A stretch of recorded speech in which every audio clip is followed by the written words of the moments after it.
Fantastic. Now, A Sheltered Life was my first title.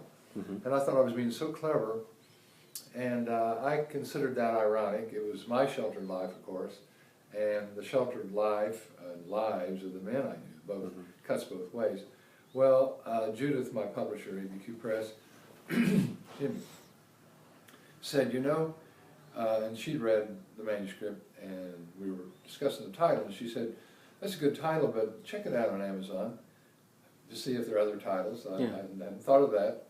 Sure enough, there were at least 3 or 4 A Sheltered Life. So, okay. So I said, well, I'll do something else.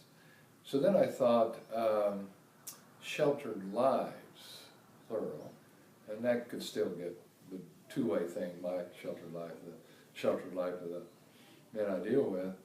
Well, that turned out to have at least 2 titles on Amazon, and one of them was kind of racy. Oof. So I said, well, no, let's try.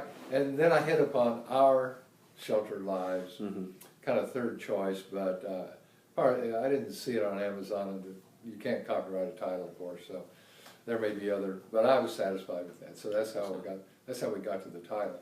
But yeah, Leslie and I went back and forth, just emails with the cover before we found the one that I liked. Judith liked it. I'm in a writing critique group, and I showed it to them. Includes Jim Belshaw, the former journal columnist. Yeah. So I showed it to there are 4 other people, and they liked it because everybody, my wife liked, everybody likes the cover. So I thought, yeah, that's the one we'll choose. And again, at least it avoids a picture, a photograph that would too much constrict the conception of homeless people. It kind of felt like a journey, looking at it. Yeah. And without a destination yet. Interesting. You said journey? Yeah.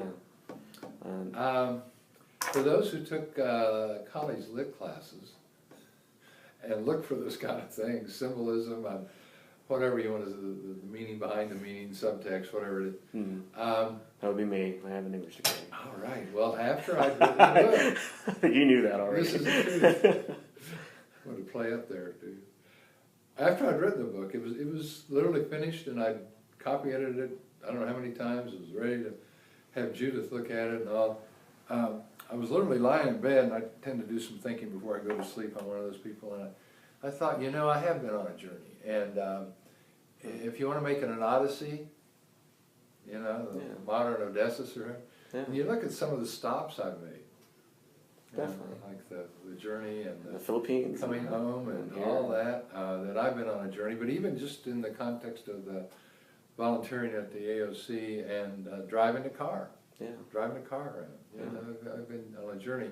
And so in the last paragraph of the book, I changed the word, and I don't know what I had. I think I just said, my trip at an end. When I'm driving in my driveway at the end of the book, after I've been to one of the memorial services, that's the last chapter in the book. I'm driving in there, and I said something like, my trip at an end, I've driven in my driveway, and domestic concerns are coming to the front of my mind. I'm home. That was the last 2 words in the book are, I'm home. And I thought, no, I can jazz that up a little with the idea of the Odyssey. So I substituted journey, and I said something about my journey at an end, and so forth in the last paragraph. So that did come to me, but it came after the book was completed, and I'm glad it did. I think if you intend to do that, then you get self-conscious as a writer. Then you think, oh, I got to do this in line with something else and make it seem like an odyssey. That wasn't what happened. It came afterward. I think the story has to stand on its own. And then if somebody wants to see that in it, that's fine.